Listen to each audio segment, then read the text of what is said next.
Hey, I'm Zach. And I'm Jesse. And we've owned this Rivian R1T since April of 2022. And we've owned this Ford F-150 Lightning since August of 22. And we've been waiting forever for this Tesla Cybertruck, which we have just received. We've been driving both of these American-made electric trucks, and now we have our third American-made electric truck. So we're gonna be able to give you really accurate comparisons, and we're gonna be giving our honest feedback on the Cybertruck. Yeah, first impressions coming up next on In Depth.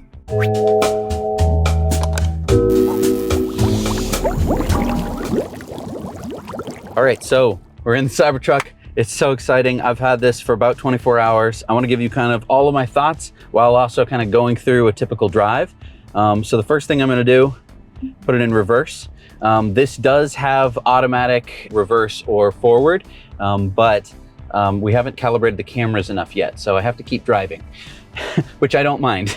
You have to calibrate them for what? I have to calibrate the cameras so that way they know what the world looks like, I guess. But to do what? Full self-driving? To do, yeah, any kind of autopilot, or in this case, the auto shift. So whether it's going to shift forward or backwards, it doesn't know if something's in front of me. Wait, whoa, auto shift, what's that? So auto shift is where basically you just hop in the car, you hit the brake, and it'll decide whether to go forward or backwards. We have that? Yes, we do. Oh man. Yes. So the next part that I want to talk about before we actually get going is the steering.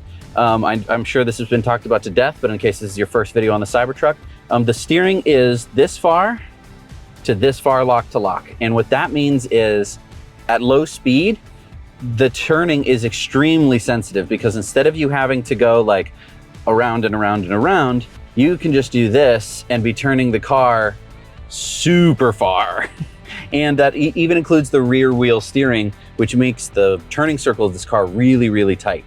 I've just been blown away by it. I've been, driving those two cars over there, the Ford and the Rivian, and I can't park them for because I am so bad at driving big, long trucks. Their turning circles are so wide, and it just makes everything so much harder. This Cybertruck makes it so much easier. So let's get started here, going out onto the road on this beautiful May day. And the fun part is you can drive almost entirely with one hand. I'm not saying I recommend it, but you can basically just kind of one fist it, because so 1 foot, one hand. That's true.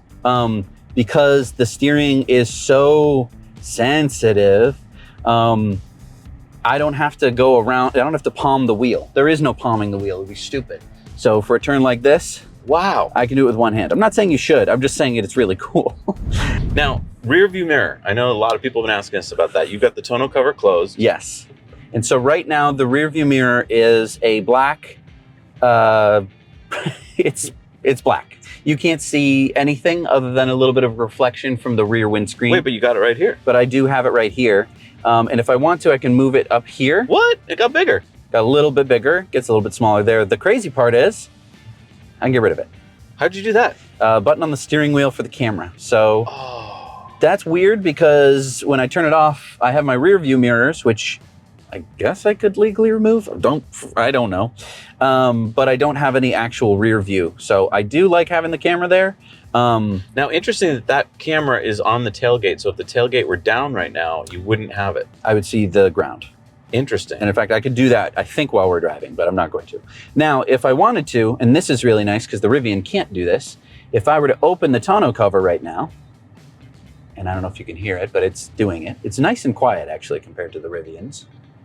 So now what I'm seeing is basically, it looks like I'm looking through like the slit of a tank thing. Because basically the top of the roof line and the top of the tailgate make for a pretty narrow view. This is still a better view even with the tonneau cover open. Talk to me about reactions that you got, because you went last night. We went to dinner. So this guy's taking a picture with his phone. Everybody loves this truck. Everybody loves this truck. The crazy part is when this lady's taking out her phone as she's jogging, has to get a pic.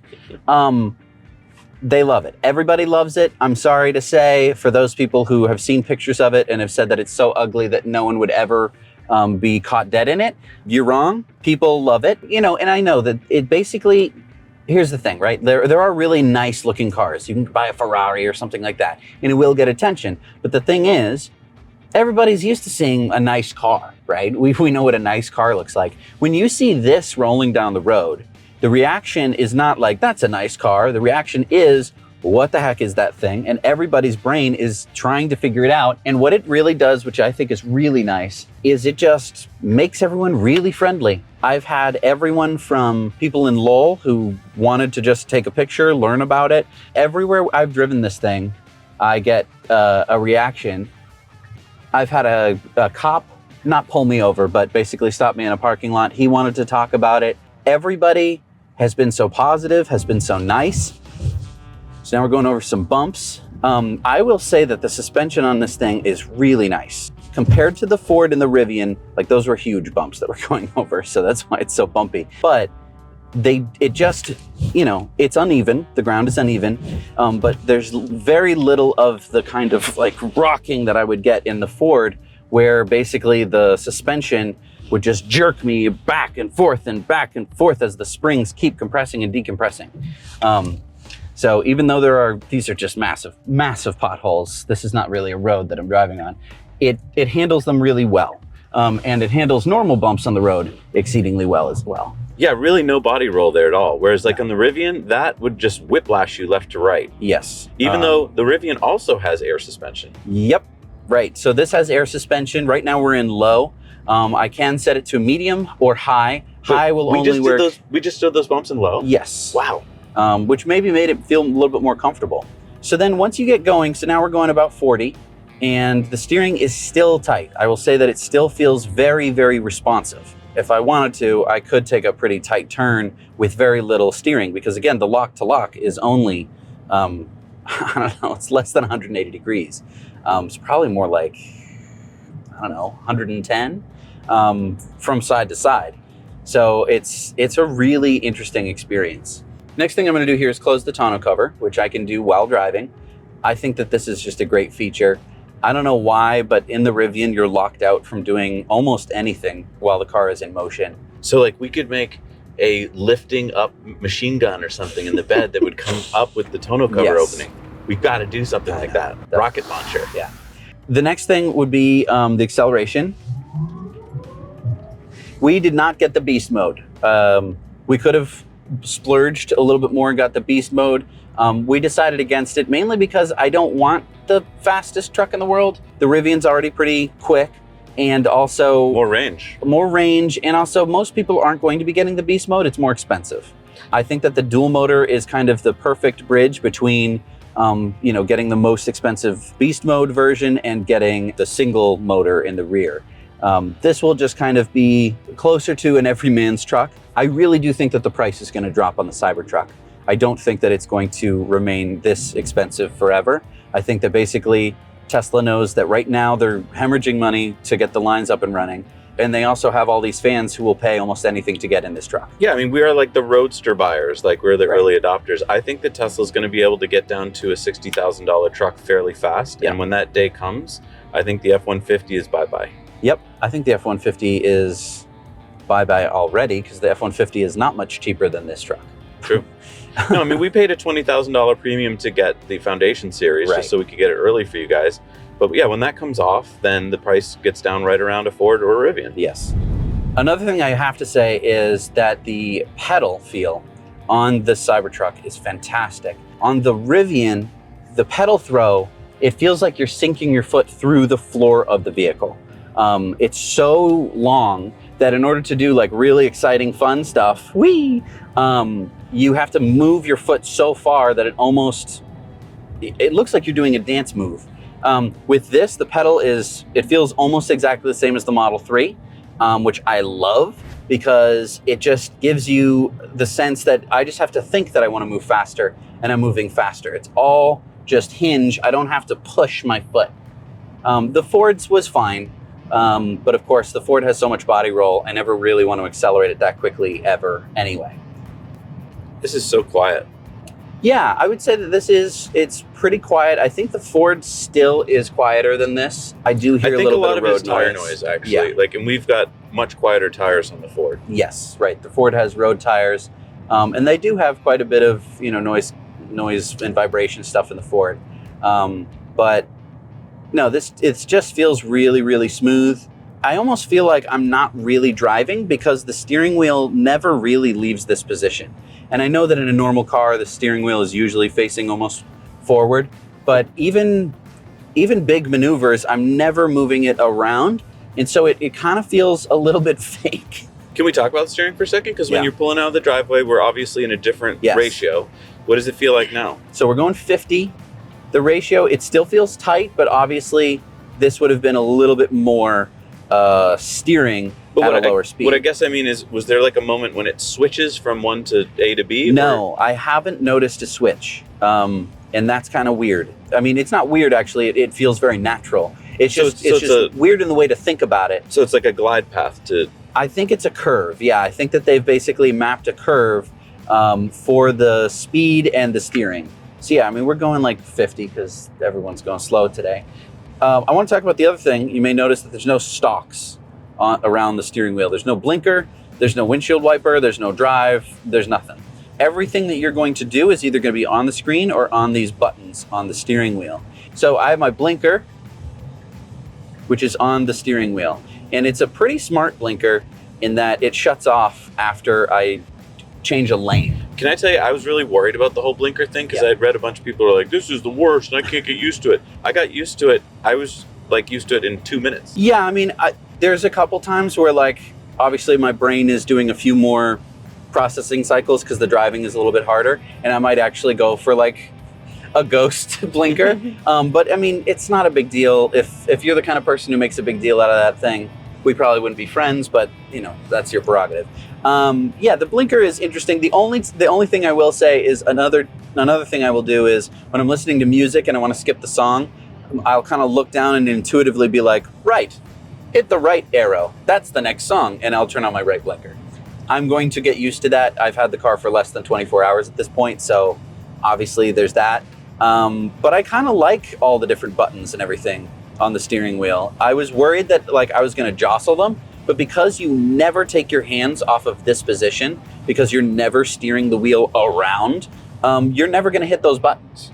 Your hands are either going to be here, or I quite often put my hands here, which is weird because I've never held a steering wheel quite like this. You know, I've done 10 and 2 or 9 and 1 or 11 and 1. But this sort of 11 and 1 feels like almost like I'm riding a motorcycle or driving a spaceship. It really has a cool feel to it. It's very relaxed because your wrists are kind of relaxed as opposed to on a steering wheel where they're like at a weird angle. So I really like that, and you still have quite a bit of control. So I'm gonna pop on my blinker and just give it the slightest amount of movement. It's really tight. Next thing I wanna mention is the screen.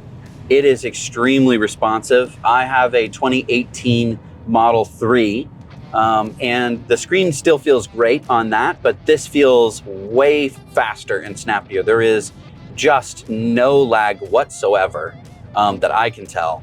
It's extremely, extremely good. And so you can see there that I switched from the dark to the light, and it can do that automatically. So whether or not it's daytime or nighttime, it'll change to dark or bright. I think I was just messing around the settings last night and I left it on dark, which actually was quite readable for it being such a sunny day today. But yeah, the punch is so good, and the responsiveness is really good. There's such a little body roll. It just feels, you really do feel like you're in control the whole time. I mean, for a 6,600 pound truck, yes, to have what, 0 to 60 in 3.9, I think it is? This is 4.1. 4.1? It's just amazing. Yes. And I mean, we were at the Supercharger the other day, supercharging and also eating dinner at the restaurant.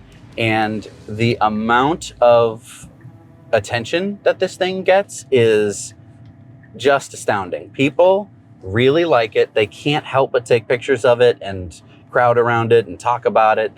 Everybody really likes it. It's a driving billboard, and I think that Tesla was so smart for going with this just out there design.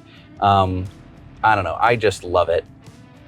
And lots of other people, I like the attention, honestly, because it's electric and I'm not driving a Lamborghini, and I backed in perfectly because of the cameras and also because of the steering.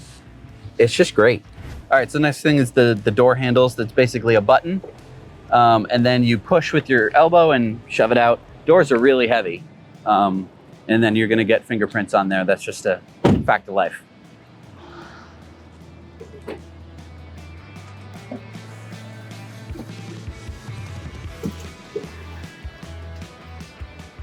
And obviously the presence it's present. I'm going to take a minute to talk about the frunk.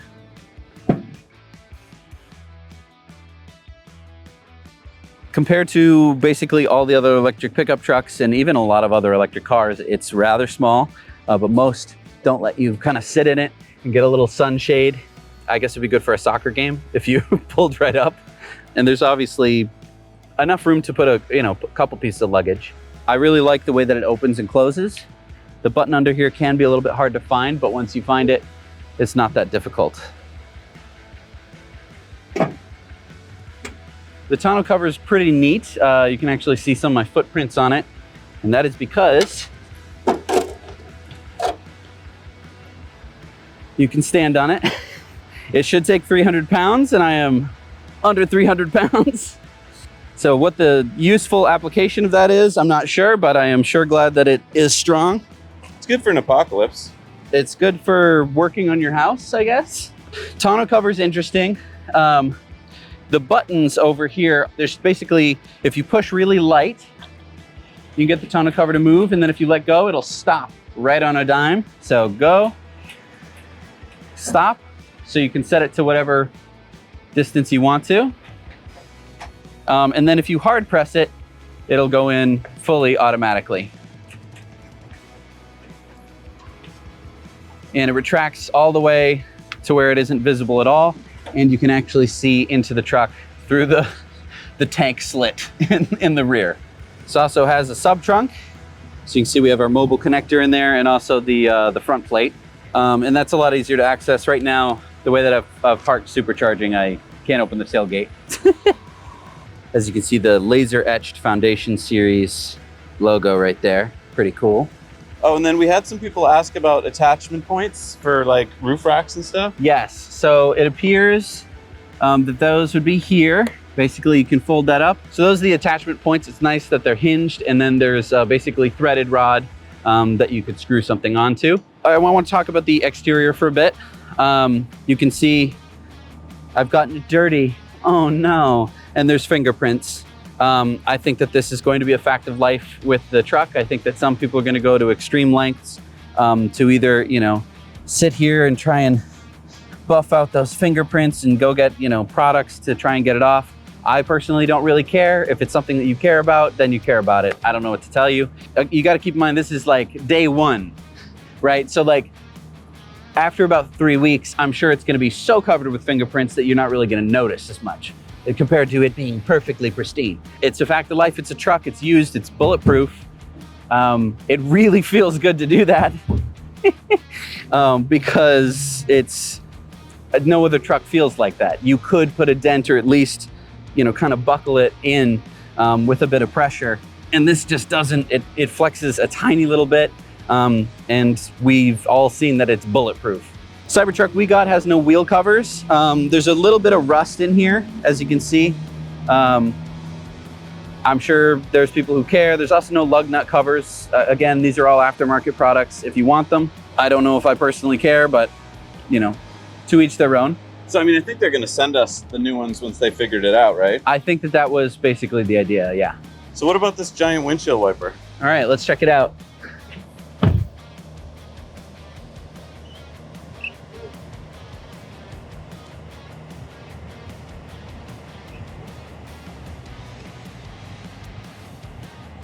So wait a minute, where was the sprayer? Because I saw water, but I didn't see any Sprayers are built in, so it goes down, sprays on its way back up. That's slick. So instead of spraying all over your windshield, it'll do that. The other nice part about that is it means that, you see right here, this very small gap. Normally in most cars, this is where your windshield wipers live, and there's a huge gap, which means that when it snows over the entire car. And then when you try and get the snow off, the windshield wipers are down here and they're trying to push snow up. Here, the windshield wiper is going to be up and it's going to be pushing snow down, and the snow is going to basically be able to just slough right off the front. Are you telling me the Tesla finally thought about snow? Maybe by accident, I don't know, but I think it's pretty cool. Now, I will say you do end up with a line from the windshield wiper, so picky people will keep a rag with them and spray, and they'll clean it off because they care. But hey, as long as the windshield's clean and I can drive it, that's all I really care about. All right, so here's the rear. And as you can see, this is with the seat moved pretty much all the way back because we were filming. And there is enough space for me. Most of the time, you're gonna have way more room. I think that this is enough room. The seats are really comfortable. The other thing is they fold up.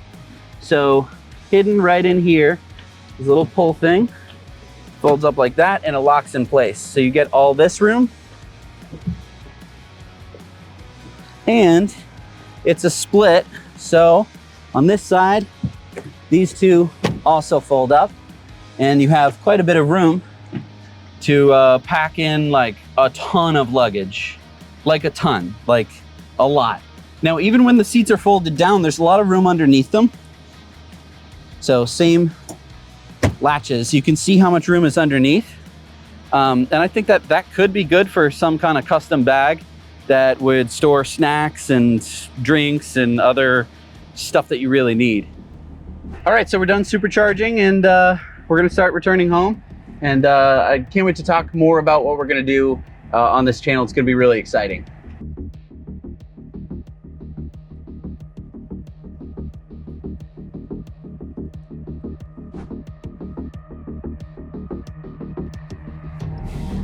Hang on, your rear wheel just turned. Yeah, rear wheel steering, baby.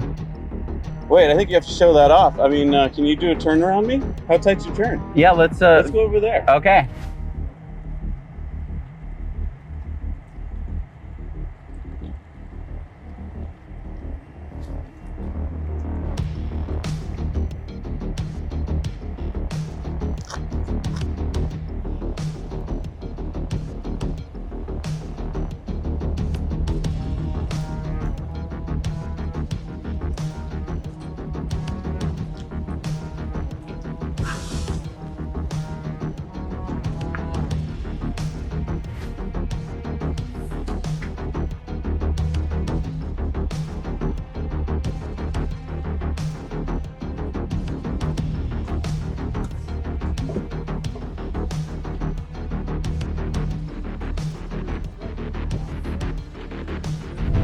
Now you know.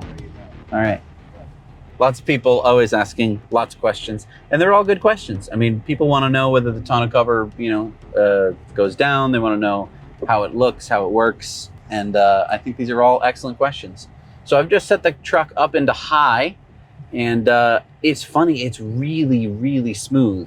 The Rivian, when it adjusts its air suspension, it will do the front, then it'll do the back, the front and the back, and the same going up, front and the back, front and the back, and it just looks a little dorky to me. I'm really glad that the Cybertruck will just do it all at once because you can't really tell. On the screen, it'll actually show you what the ground clearance is. Oh, which I think that's is cool. Really cool in real time. And it shows you your total height. So if you're going into a garage, exactly, gives it to you in actual units, so you'll know how tall you are. So that's how you can adjust between low and high. The control system here is really nice. Probably my favorite thing though is going to be right in front of you, and that is the glove box. Yeah, so the glove box is a drawer. Oh, that's cool. Blur out all the information and it closes. Spotify works great. The integration hasn't failed me yet. The cameras are really cool. So you get the rear camera, you also get the front camera, which is like so wide. That's it looks like you're going 800 miles an hour because it's such a fisheye lens, which I think looks really neat. The other thing is, I think you can clean it. What? It uses wiper fluid to clean the front Is there a camera. wiper? How did it do that? No, it just sprays it. Oh, so it's got some kind of aquaphobic, hydrophobic. It's just spray? windshield wiper fluid. Oh, yeah. It looks so clear though. There's no drips or anything. So it just clears right off. We'll see after a couple winters if that's still the case. I wonder if it's heated. Maybe it's heated. It probably is. That would make sense. In terms of all of this different stuff, I think they did a really good job being able to find all this stuff. The climate, obviously you can control the climate right on screen where it's blowing. can also split it in two if you want a more diffuse feel, Oh, cool. which is really nice. You also have cooled seats. Oh, can I have a cooled seat? There you go, cooled seat for you. So is this going to blow through the little ventilated holes? Yes, so Oh, wow. it blows cold air up through I'm already the holes, feeling so it. you start to feel it. It's really nice, especially in the summer and in hot places. This also has bioweapon defense mode. Yeah. So it's really good for pollen, just in case there isn't a chemical attack. Oh, yeah. It is really good for pollen and stuff like that. The screen is really nice, really crisp. Overall, I would say that the Cybertruck has exceeded my expectations in terms of just how fun this thing is. People's reactions, I think, have made it even better. So many people, they want to just learn about it. A vehicle that looks like this attracts, to me, the right kind of attention. People really want to know how it works, how it functions. And as a part of that, since we've always been such a community-driven show, what we're going to be doing is basically doing whatever the community wants. And I just want to let you guys know that I'm going to be giving my honest opinions. We've had the Ford, we've had the Rivian, so we're basically the biggest electric truck experts that there are right now, which I'm really excited about. I'm driving the Cybertruck right now. I'm so excited to tell you about all the differences. If you want to know about the differences, if you don't care, we don't have to talk about the other electric trucks. We can just focus on the Cybertruck. But it's all going to be community driven. I really want to know what you guys want to know and start providing that for you. So what we're going to do is put this out to our Patreon patrons. They are going to come up with ideas on what kind of videos they want to see, and we are going to make those videos happen.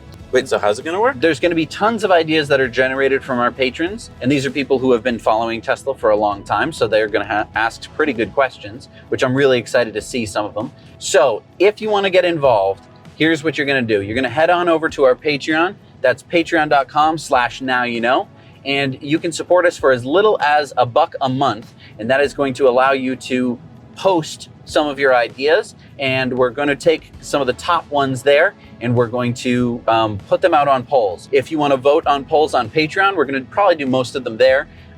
You can support us at the $2 level, and you're going to be able to vote and decide which videos we're going to do. We're also going to be posting on YouTube, so be sure to hit the subscribe button so you can post on those. You'll see those just as you're scrolling through YouTube. You'll be able to see what video we're going to do next and be able to vote on it.